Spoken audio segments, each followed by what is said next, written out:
The Department of Petroleum Resources, the Petroleum Product Pricing Regulatory Agency, and the Petroleum Equalization Fund are all officially scrapped and do not exist anymore, the federal government said on Monday. And the Minister of State for Petroleum Resources, Timmy Presiva, stated this while speaking on the sidelines of the inauguration of the boards of the Nigerian Midstream and Downstream Petroleum Regulatory Authority and the Nigerian Upstream Regulatory Commission in Abuja. He explained that with the passage of the Petroleum Industry Act, the NPRA and the NURC had taken over the functions of the DPRO, PPPRA, and PEF. So let's explore this latest development.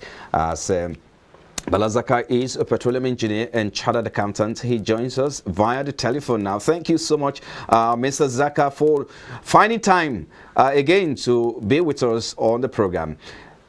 Thank you. Now, let's get started now. You've been following development in the oil and gas sector. This scrapping of these three agencies, how did it come to you? Is it surprising? It's a question of a yes and a no answer. When people are using the word scrapping. Yes. But as far as I'm concerned, I think what happened is these agencies probably have metamorphosed into something else. And I will continue to say so because the staff are still the same staff. Because when the president assented to the Petroleum Industry Bill, and we had the Petroleum Industry Act, we were made to understand that the current human asset that they have are still the human asset that will be used to actualize the post-PIA vision and mission.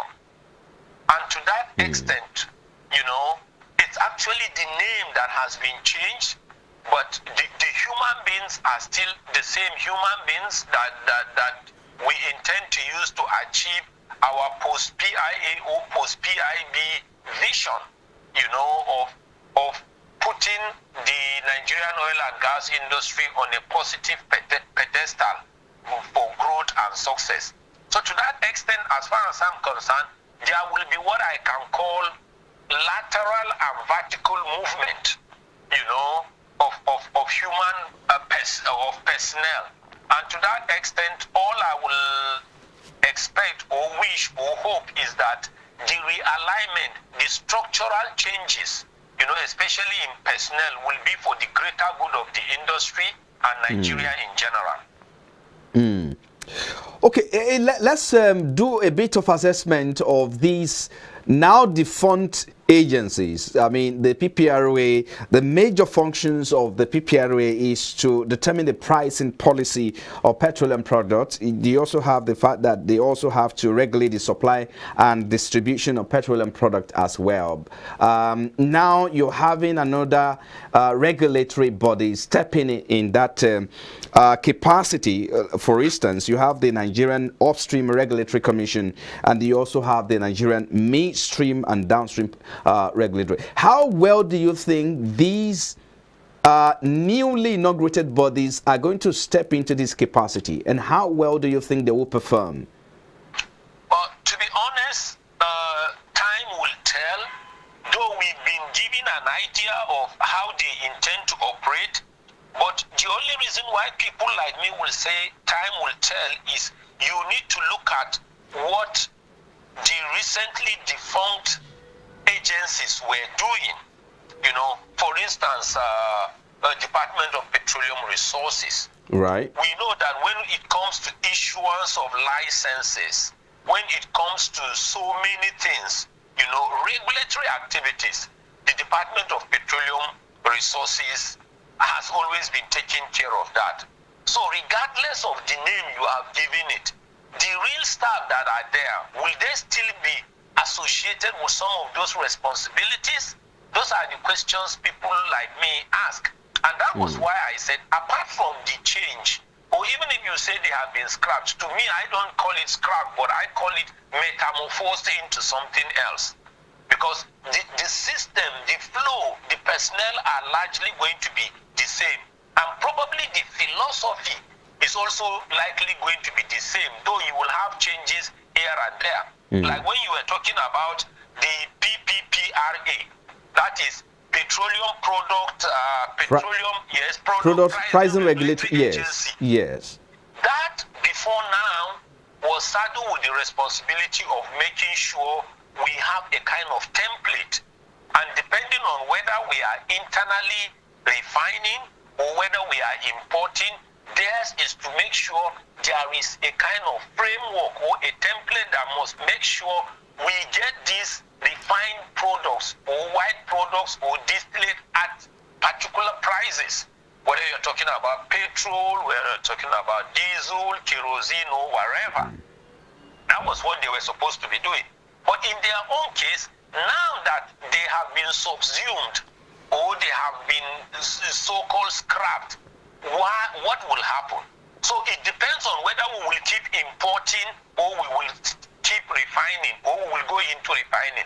And when we will keep importing, is it going to remain a regulated kind of importation, or once we import and it comes in now, there will be deregulation? Because if there will be deregulation, then they have no right to come up or fix templates. So if you look at it from that angle, it depends on what will happen. Though we have already been given a hint that the downstream sector of the Nigerian oil and gas industry will be deregulated. And when it is deregulated and people are importing at all kinds of prices and qualities, can Nigeria withstand the kind of confusion that will happen when different importers, different investors and business people import either their petrol or diesel or LPG that we call cooking gas or kerosene, and they come in and want to sell arbitrarily? Time will tell. Now let me quickly come in. Yeah, Mr. Zaka, let me quickly come in. From what you said, it will look like, or it will seem that these two agencies, talking about the PPPRA and the DPR in the first place, was a kind of duplication of ministries or agencies in the first place, given the similarities in their roles and responsibilities as you have painted. No, there were no duplications. Rather, what happened was they were segmented for effective concentration and maximization of output. And that's what I tell people. But sometimes people abuse it. In this case, probably the staff that have been given the responsibilities. When you see workload distributed sometimes, I like using example with medicine. You know, all of you will go to medical school, you will come out as medical doctors. But before you know, somebody will be called an orthopedic doctor. When somebody will be called a pediatric doctor, another person will be called an oncologist, another person is called a urologist. The reason why they do that is so that everything will not be piled on one person. You claim to be a gynecologist, you claim to be a urologist, you claim. So sometimes when you segment it like that, the essence actually is for efficiency and effectiveness, unless if you abuse it. If not, DPR has a defined and a focused direction. PPPRA was supposed to have a defined and a focused direction. Even the Petroleum Equalization Fund, you know, the essence of the Petroleum Equalization Fund was to make sure the price of diesel in Sokoto is the same as the price of diesel in Umuleri, is the same in Aba, is the same in Lagos, is the same in Shagamu. Point taken. Point taken. Yes. Permit me to jump in. Permit me to jump in quickly here. Let's talk more further on how you think, in terms of integration now, how do you think the staff of these defunct agencies will be integrated into these two newly inaugurated regulatory bodies? Talk about the regulatory authority in charge of the upstream and downstream, and of course the one in charge of the midstream. How do you think they can integrate this template into the new template? let me start by saying something that should aid the integration. As far as I'm concerned, you know, all of them were under an umbrella called the Nigerian oil and gas industry. And all of them belong to the government side of the Nigerian oil and gas industry, whether you call them NNPC or DPR. The good thing that is common to them is all of them were under the government and have something to do with Nigerian Petroleum Resources. And all of them were under the same Minister for Petroleum or Minister of State for Petroleum. So they all know themselves. Definitely there will be realignment of portfolios. Right. You know, some people will grow will move horizontally, some people will grow vertically. So already they know themselves. All that will happen is the way and manner the integration will be done. It should be done such that those who need to grow horizontally, you know, will appreciate what the philosophy of trying to make them to move horizontally, and those who will grow vertically will need to understand. That is it. But had it been you are going to bring in a new set of staff or consultant, new recruitment, and you put them in in new agents, that is where there will be confusion. Now, so these are people who are already colleagues before. Now let's talk about. Some people will grow up. Some people may lose their jobs. Some people will probably not like where they will be moved into. But I think that one has to do with immediately they start, there will be a kind of orientation. It is the nature and quality of orientation that will determine whether the integration will be achieved fully and positively. Now let's talk about the these two bodies, the regulatory bodies. Certainly, of course, will go about their duties. But in terms of mechanism and accountability, monitoring mechanism for these two regulatory bodies, who should check who? I mean, are you saying, or should we expect the Upstream Regulatory Commission to check what the midstream and downstream regulatory authority is doing? I mean, we should be checking each other. In terms of accountability now. This is where those who assign responsibilities will come up and explain the basis in the first place. And when you talk about an authority and a commission, there are two different things as far as I'm concerned. We're not talking about literal definition now. Right. We're not talking about technical semantics. A commission responsibility is completely different from a regulatory authority responsibility. That is why you will have Niger Delta Commission, Northern Nigeria Commission. A commission is slightly different. A regulatory authority is also slightly different. So it is the definition that was given to each of them that will determine how they are going to work. But we will expect what I technically call cross-fertilization and sharing of knowledge amongst them. Because all of them will be under one umbrella called probably Ministry of Petroleum or whatever, or the Nigerian public side of the oil and gas industry. So at the highest level, all of them will be answerable probably to the Minister for Petroleum. But the differences in their functions are clear. A commission's responsibility is completely different from the regulatory authorities' responsibilities. Interesting. All right. I mean, Mr. Zaka, we'll have a lot to talk about, but I just want us to go on break now. When we come back, we'll look at other issues within the Petroleum Industry Act. You're still watching Business Breakfast, coming to you live from our studios here in Lagos. Still to come on the program, Nigeria consumed about 1.73 billion liters of premium motor spirit in August. That's what we'll be looking at vis-a-vis the implementation of the PIA. We'll be back in a moment. Please stay with us.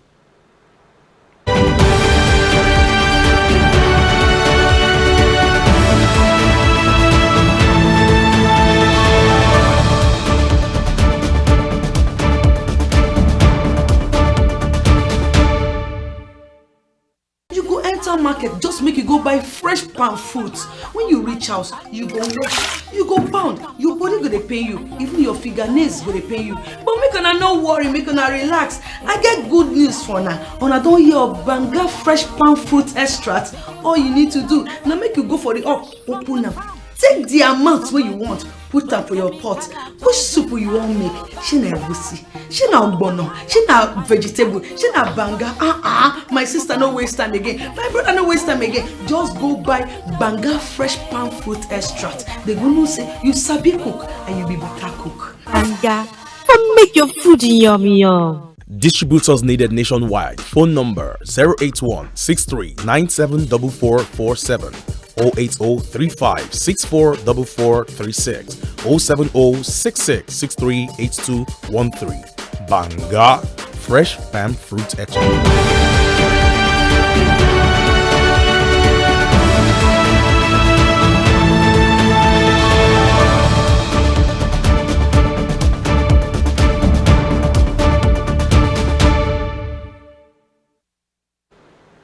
Glad to have you back now. In case you're just joining us, this is Business Breakfast coming to you live from our studios here in Lagos, Nigeria's commercial capital. All right, let's get straight into some other issues now. Nigeria consumed about 1.73 billion liters of premium motor spirit in August. So this is according to the report we're getting, and the report says that the volume of PMS supplied across the country in the month of August showed a decrease of about 137.3 million liters when compared to the 1.86 billion liters supplied in the month of July. The fund PPPPRA further stated that the month of under review, or the month of August under review, the total truck volume of PMS consumed is 1.79 billion liters. So while average daily consumption is around 57.58 million liters per day. So let's put some touch on this one now, vis-a-vis the implementation of the PIA. Mr. Balazaka, petroleum engineer, chartered accountant, is still here with us. Thank you so much for your time, Mr. Zaka. Thank you. Just before we go into the consumption pattern of how much the average Nigerian is consuming in terms of petroleum product, let's talk a bit more about the PIA. Now that the regulatory agencies or the new regulatory bodies are in place, the PIA is in place at the moment. What next for Nigeria? Honestly, at this point, I want to appreciate the leadership of the country at the moment, because you're talking about a bill that has been there for or a discussion that has been there about reformation for probably 20 years. And right. We're talking about trying to make sure we bring laws that were scattered all over for probably more than close to 50 years, and we wanted to bring them together into a common book or common document that will make it easier for international and local investors who have interest in the Nigerian oil and gas industry to come in and contract. I think on just that whole step, I want to appreciate the current leadership of our country. Because if you don't have a contractual document, some investors will be scared, no matter how profitable the investment looks like. So now that we have everything in place, and we technically call it Petroleum Industry Act, I think I want to appreciate those who decided to take that bold steps, even if they are going to make errors, to make sure that inertia has been overcome, with the necessary force of deliberations by energy journalists like you, energy economics, energy, oil and gas engineers, oil and gas environmental, the communities, and they were probably National Assembly, and they had it in place. Even though there are so many dots, I's that needed to be dotted and T's that needed to be crossed, to that extent, we are very happy. And you are energy journalists, and you knew what it took you in terms of resources and time. So now that we have a document, whether it is perfect or not is not my concern, but at least we have started moving. So to that extent, I commend the initiative. Moving forward, my hope and prayer is that all those that will be involved with the actualization of the vision and mission of the PIA should please, in national interest, put in their best so that we achieve it for the oil and gas industry and for the greater good of Nigeria. Whether those stakeholders are energy journalists like you, whether they are oil and gas engineers, whether they are oil and gas economists, whether they are administrators, whether they are investors, local and foreign, let us make sure it works. I think that's my overall comment now that we have a PIA in place. All right.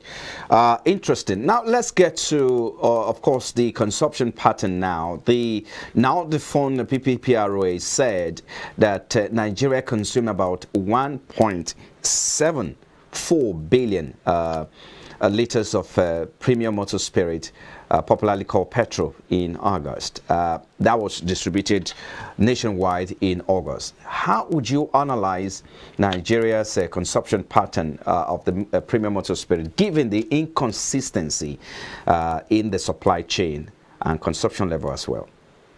I want to start first of all by saying God bless you and God bless your TV station for frontally putting this question across. I have always wanted to be involved in debates at local or national levels on this, because there appears to have been so much confusion and different thoughts, and I appreciate the variances I've been seeing in our respective thoughts.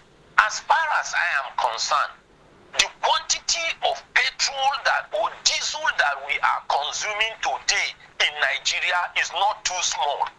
I have had so many people saying the reason why we are having so much quantity is because we are losing it to smugglers that take them into other countries where they are sold cheaper at the higher prices. As far as I'm concerned, it's not correct.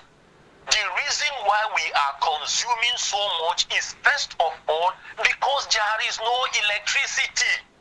You are talking about a population of about 200 million citizens having strategic industrial sectors, strategic domestic sectors, and strategic commercial sectors relying on less than 10,000 megawatts of electricity. Gentlemen and ladies, the people must look for other ways of generating energy. But the principal reason also is this: because of the calamities of the coronavirus or the pandemic, which we have not exited, many corporate entities now have their staff and personnel working at home. As I'm speaking to you now, I am speaking to you at home. And I'm speaking to you right now in Ikeja, Lagos. And like a week or 2 weeks ago, we were told by, I think, Ikeja Distribution Company or one body that for the next 8 weeks or 11 weeks, there will be no regular supply of electricity. And you know that people will need to commute, people will need to carry out activities, the saloon worker will need to go to work, the computer business operator will need to work. How and where will they get energy, even within that time frame? The only thing to do is to go to filling station and buy diesel or petrol to run their generators. Then another thing that is happening again, because of the new tech, whether you call it tech or approach or philosophy of social distancing, if you go, so many companies now have their staff equipped with necessary gadgets, and they communicate online through video conferencing and other online media. How do those people generate energy to make sure they work effectively at home? They are all relying on petrol or diesel. And that is why, as I speak to you now, if I buy 25 liters of petrol for my car, I may use it for the next 2 weeks, because I'm likely not to even go to anywhere, except if somebody wants to either go for social occasion or go to worship center. But from morning till evening, I am always working on my laptop or on my phone. How do I generate the energy? I have to rely on petrol or diesel to run my generators. So to that extent, we shouldn't be surprised. What we should rather do is let us take advantage of that and now truly know how much we consume and how to make sure we minimize the cost of importation. Because it is because our refineries are not working, So, and the government is probably the one helping with the importation, and the thing is eating into their finances because they need forex to do the importation. Right. And we know how weak our naira is and how depreciated our naira is. So it is affecting our government. We appreciate it and we know. But the only way we can have energy, the only way we can have power is to rely on generators. And those generators are either driven by petrol or diesel. Not through, we are not really Power, moving anything yes. through smuggling. Yes, power is another issue. Of course, we may not be able to even go that direction today. But let's look at the market. Given the huge volume of consumption of petrol here in Nigeria, I mean, one will wonder the kind of market that would have created for us locally here. Now, given that figure, what do you suppose, or how do you think we can open up this market here and to consume or leverage on the number, the amount of the volume we are consuming locally here? How do we take advantage of this market? Thank you, but I'm laughing where I am. I'm not a religious person or a clergyman, but I will still continue to bless you and bless your studio for this question again. And unfortunately, as I'm blessing you and your studio, when I turn around, I will blast our economic leaders and political leaders. The biggest mistake our political leaders and economic and that's why leaders we're here to ask the right question, perhaps. Yes. The biggest mistake our economic and political leaders have been making is they have forgotten that the population we are having, called 200 million population or thereabout, is supposed to be an advantage. It is supposed to call a market. It is supposed to call a hub. It is supposed to be called a positive horizon. So it's even, first of all, a shame that we export crude oil. When you look at what we call material processing and product chain, at crude level, whether you are talking about liquid material or solid material, at the crude level is where you have the least value. It is when you mine it, you process, or you fabricate, and you come up with finished products that you maximize benefit and you turn them to commercial assets or products. So in the case of Nigeria, just imagine if we were refining all the crude oil that we produce every day. Let me tell you, we will have enough for internal consumption and we will be selling refined products, and that's when they have real commercial values. Look at one shameful thing that is happening as I speak to you now. Cooking gas, 12.5 kg of cooking gas is heading to about 8,000 naira per 12.5 kg of cooking gas. And everybody knows that, cooking gas is technically called butane, or LPG, means liquefied petroleum gas. That liquefied petroleum gas is the first product that comes out when you are refining crude oil.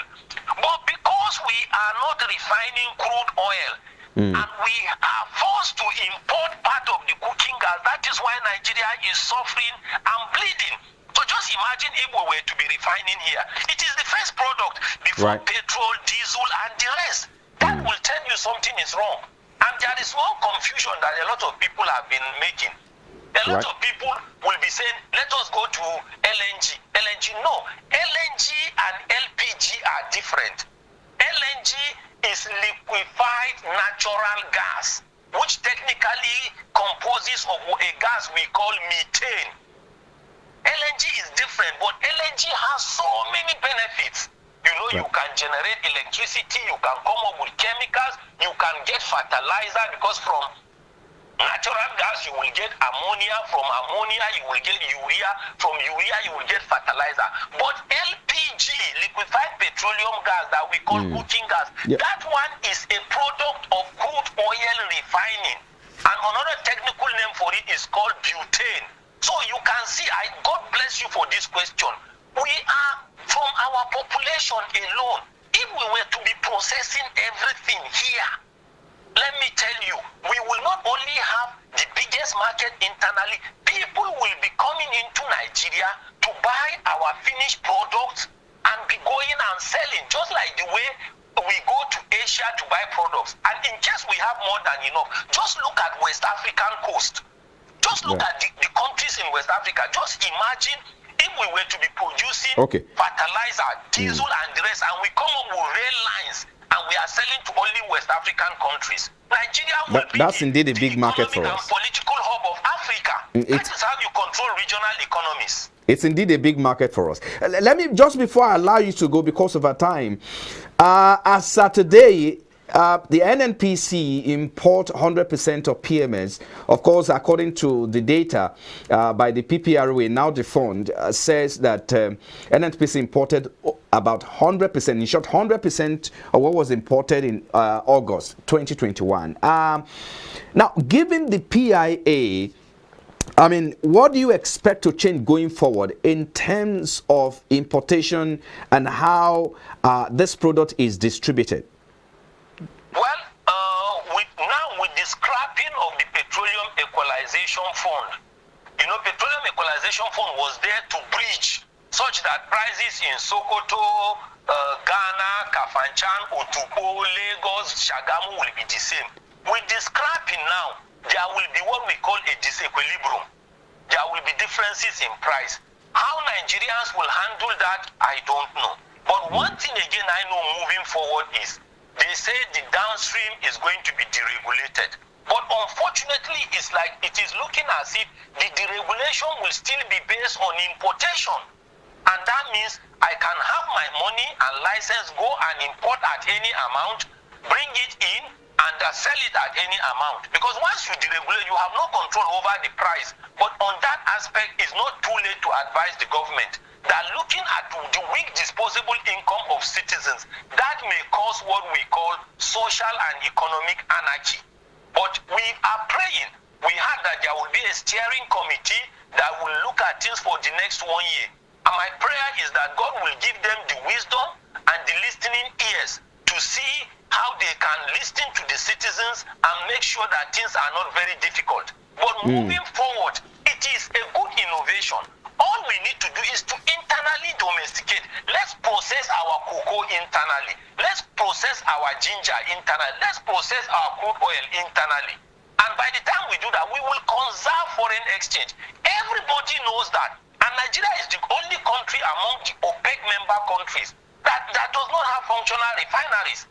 And even among the countries that have natural gas, Nigeria belongs to a body called Gas Exporting Countries Forum with headquarters in Doha, Qatar. Go to Qatar and see how lit Qatar is just from natural gas. Electricity everywhere. Right. So we will continue to pray for our leaders.